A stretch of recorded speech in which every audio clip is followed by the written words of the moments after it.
Hello, hello. Good evening. It's uh, it's me. I am back again, and it's a little bit evening, and I'm making this video before it gets darker because if I don't do right now, in a few minutes, it's going to get extremely dark outside, and I'll have a chance to make this video. I want to send greetings. Today is Monday, November 10th. It's been a great month so far. Uh, Depends on where you are and where you come from and what you do for work. Someone might disagree with me, especially if you work for the government. But here I am. It's Washington DC, and we have 20 days before we kick off this month. So 20 days seems like a lot, but that's like really nothing. If you subtract, weekends and many other miscellaneous days, you realize that the month is always over and we're heading towards November. Today was a very nice weather, extremely a little bit cold, too windy in Washington DC, and what looks like it's going to head to summer. I'm actually getting some emails from one of the apartments for snow, not snow, but freezing warnings, because snow is not really coming until January. But we're gonna have a few of freezing temperature, so something to be aware of.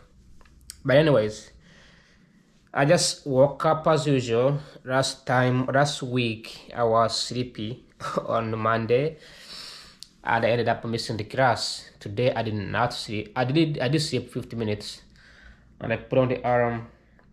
I was able to wake up. I went to the gym, came back, did some workout. Then I was able to get a sleep, 50 minutes sleep.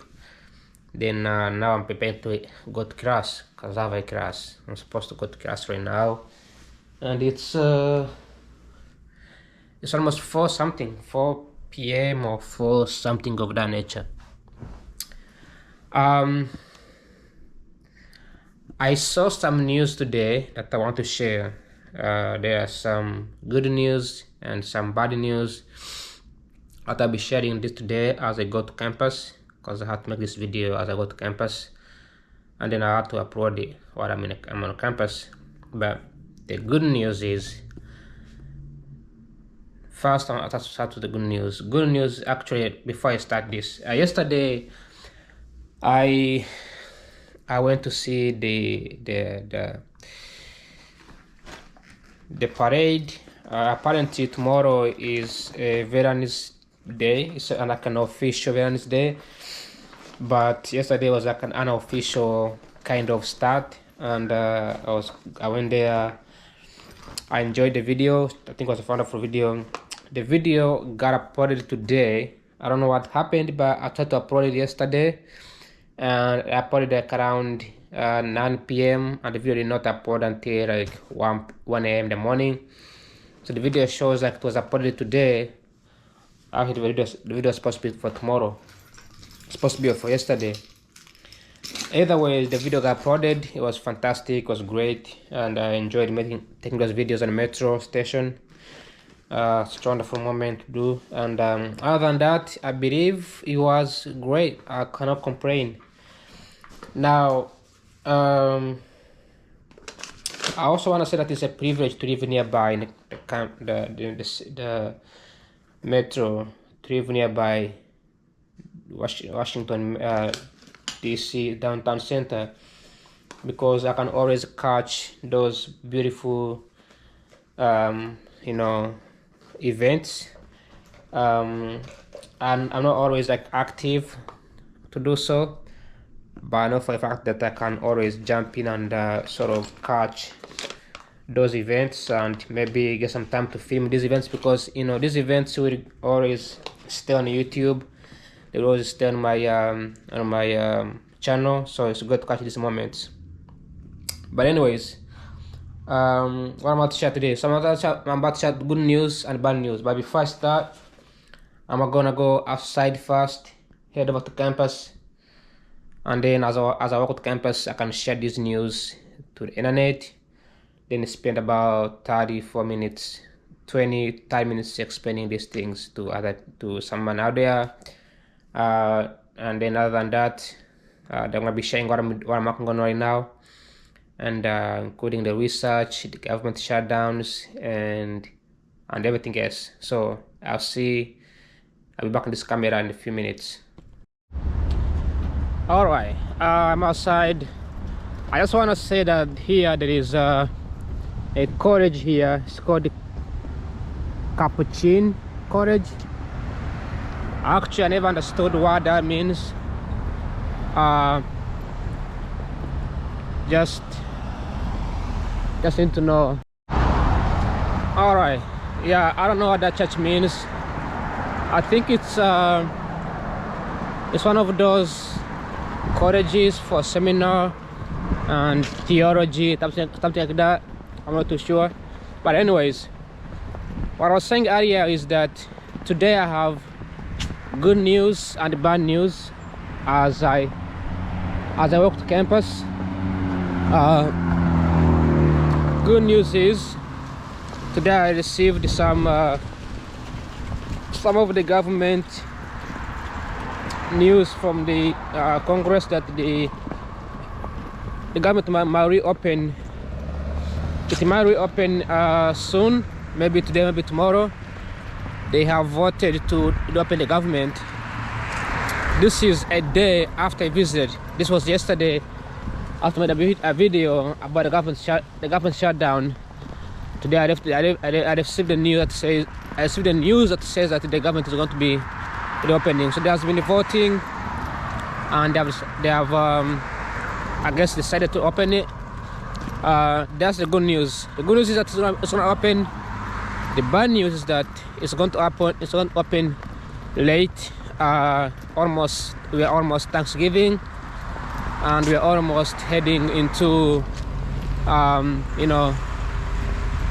holidays, Christmas coming up, and this is now. I mentioned this earlier that they're going to open also to the new Christmas holidays, so that they can just have an excuse to do nothing, go to holidays.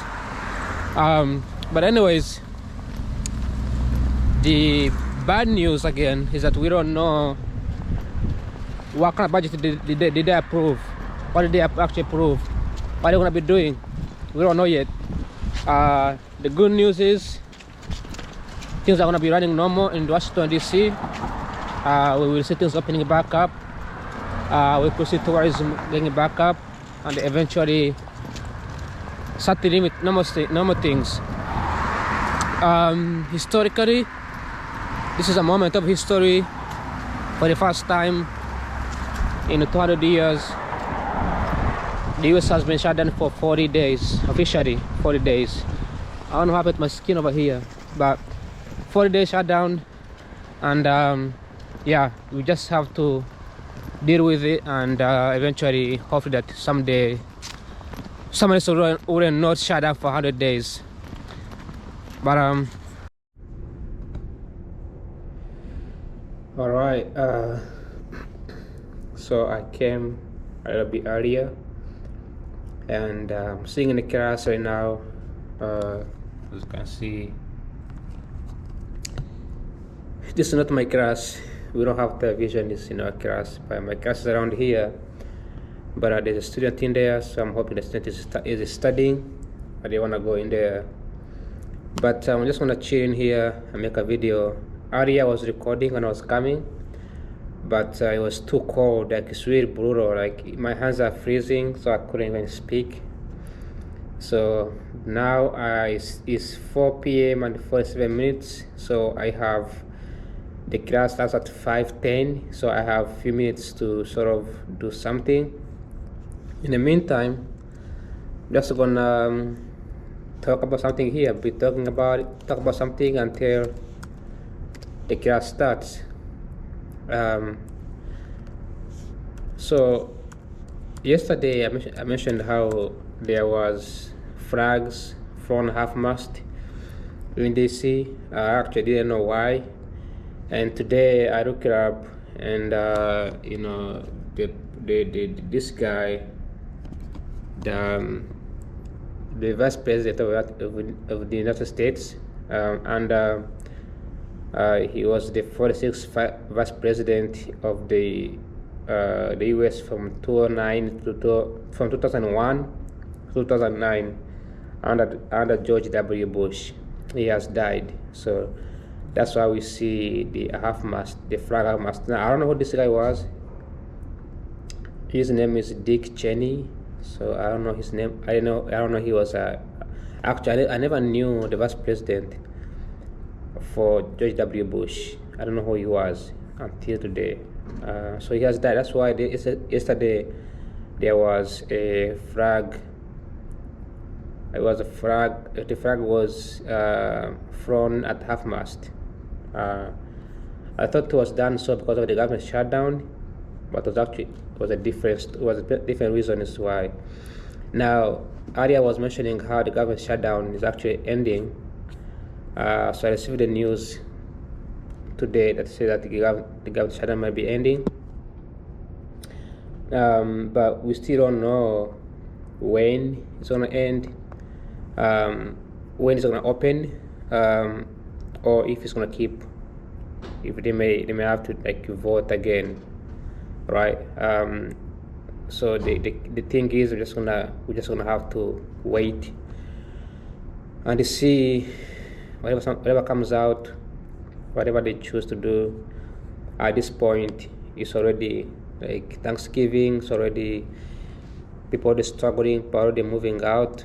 There's no really any hope on any improvement, anything like that. Anyways, I was talking about this last week that I need to come up with a research question for my econometric class, and I came up with a question that I need to study.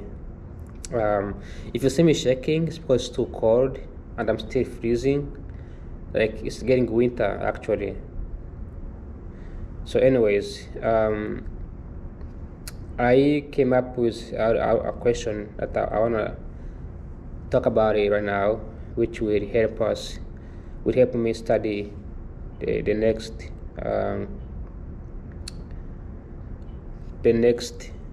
what is it?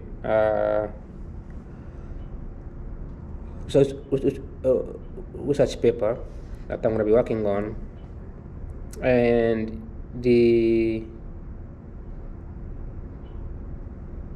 this paper that I want to study is going to be called, what's the name of it? Let me see the title. So the title is called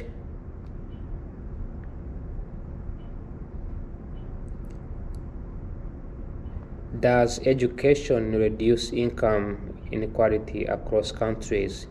Okay, so last time I was talking about poverty converging, which is a paper I'm working on with some other students for my macroeconomic class. We're studying about how a nation is supposed to converge, but they don't, and what could be the reasons.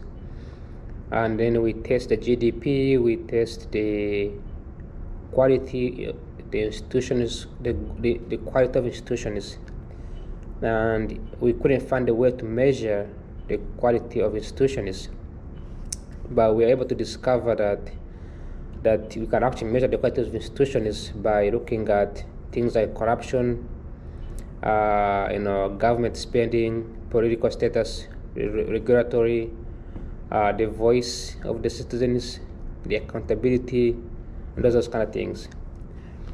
Those are the things that we have. We know that if we share those things, countries that has those higher countries that has high number of those things, percentage wise, they tend to perform better, and they tend to be considered as good quality institutions. So that was the way to test the good quality institutions. I don't know why I cannot speak. I don't know what happened. Good quality institutions. However, the for me, instead of like studying the whole thing, I'm picking a specific topic, which is education, um, education and income, and how they correlate each other. So I spoke how nations need to focus on food supply, to focus on education, educating farmers, ensuring that they have a good credit, access to credit. All farmers have access to credit, but this particular is focusing more on education. So if I say we need to increase education, does education really reduce the income inequality, right? Like, does if we are to increase education in poor nations, does really necessarily translate into high income? Nations like China, of course, has proven that, South Korea as well, that when people receive education, they tend to prosper. Prosper. They move up in income. But is this the case for all nations? Or maybe we need to test what considered to be a good quality education. So this is just something that I'm going to be working on for the next few years or so, and I'm going to be looking at the developing nations like Uganda, Rwanda, Kenya, and Tanzania, those East African nations, sub-Saharan African nations, and I'm going to see the access to education. Those nations, the access to education is still limited, right? People from those countries, they don't have the education system is still not perfect, but even whatever they have is still harder for the average person to access it. Like in Uganda, for example, you have very few students completing middle school, high school, right? Even college is non-existent. So there's accessing, if people in Uganda were to go to university, get education, will they be able to move up, right? The answer is, I don't know. I will have to study this. But like I said last time, it's hard to get access to the data, as considering that the data is most likely like non-existent. So especially if I want to test things like secondary school level, the enrollment rate for secondary school, and how it's correlated to income inequality, then lower Gini coefficients, and then look at the GDP per capita, the urbanizations, look at how technology is used. Many nations in those poor countries, they don't have many institutions. They don't have access to technology, things like Wi-Fi, internet. So they still rely on like boards, right? So they don't get access to good quality technology like coding and programming. So I'm gonna be looking at all of those things, and my hope is that this sort of test, this sort of understanding will eventually, will give me an idea whether does improving education correlates to high income, or does access to education, lack of access to education, correlates to inequality, poverty rate. I'm gonna be using some Gini coefficients, testing education against GDP, urbanizations, and technology.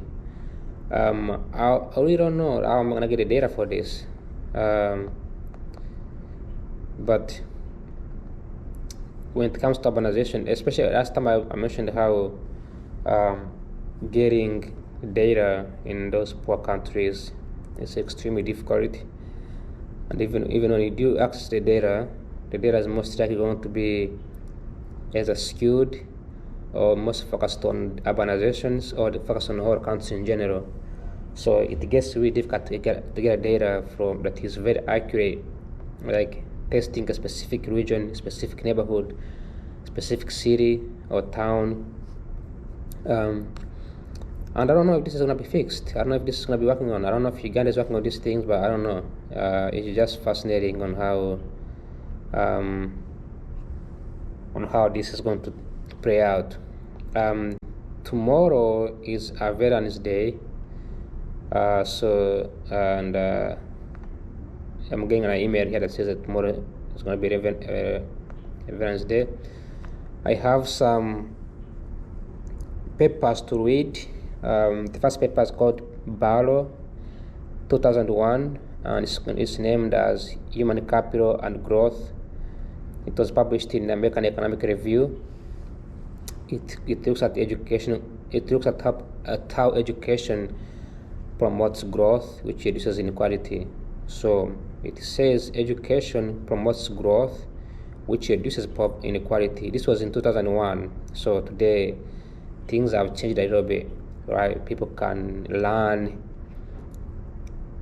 People can actually work without going to school and get an income. So another paper is from Garora and Zaire, 1993, and it's titled as Income Distribution and Macroeconomics Review.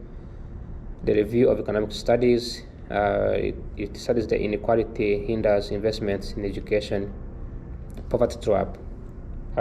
So another one is Deborah Norris, 2015, from IMF. Actually, this is a working paper. Causes and consequences of income inequality. So expanding education access lowers inequality. Right. The other one is Deborah Norris, and that one is I already did that one. Yeah, Deborah Norris. Also IMF. No, that one I already did. The Koji 2018. This is from Africa, I believe. African Development Review. Education and inequality in sub-Saharan Africa. Limited rural education access to maintains inequality. So the more limited people have access to education, the more likely we're going to see inequality within poor nations. This is very interesting because I'm going to be representing Chinese entrepreneurship in the coming days, as I'm going to be presenting my research. This is the last one. It's from Li and Zhu from 2020, China Economic Review. Education, technology, and inequality in China. Tech amplifies skill-biased inequality at first, then equalizes and diffusion improves. This is very interesting. So I've been talking about AI and how AI is going to replace some jobs. But if people can adapt to AI, learn the AI, learn how to be creative with it, they can be even more productive in the future. That's what I was arguing with, and from what I've seen here, it is true that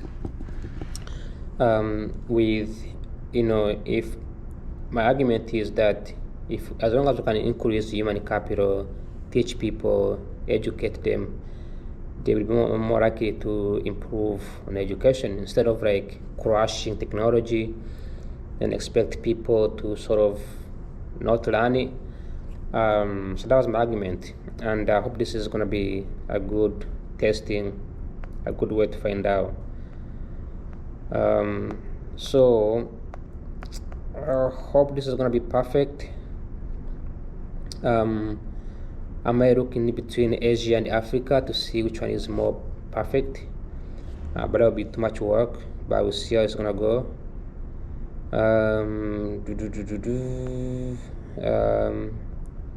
Yeah, too many things to do, and I'm already tired, but this is the last month before we head over to November, December. December is gonna be finals, and then on top of that, I have a presentation coming up. Not a presentation. I have a what is it? Oh gosh. I have a debate.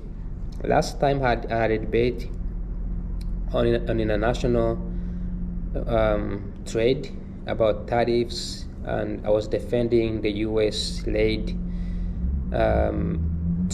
free trade, where United States gets to step in and gets to control how trade needs to be done, not necessarily like control in its favor, but having an upper hand in kind of look at what's correct, what is incorrect, those things. Now my next debate, I don't know which side I'm on, but I know that the next debate is going to be about climate change. That means climate change, that means it's maybe we defend it or we are against it, climate change. But part of what we've been learning in economics, which is also part of the free unconditional and the conditional cash transfers, things like food stamp, Medicare, right? When it comes to climate change, what we've been learning in economics is that the government can try to sort of shift things around, so like move consumer to something else by using policies. Take for instance, in 2020, the Democrats wanted the people to purchase electric vehicles and not buy gasoline. The goal was to eliminate gasoline. So what they did, they gave money to people who were buying electric vehicles. So if you have an electric vehicle, and then at the end of the year you apply for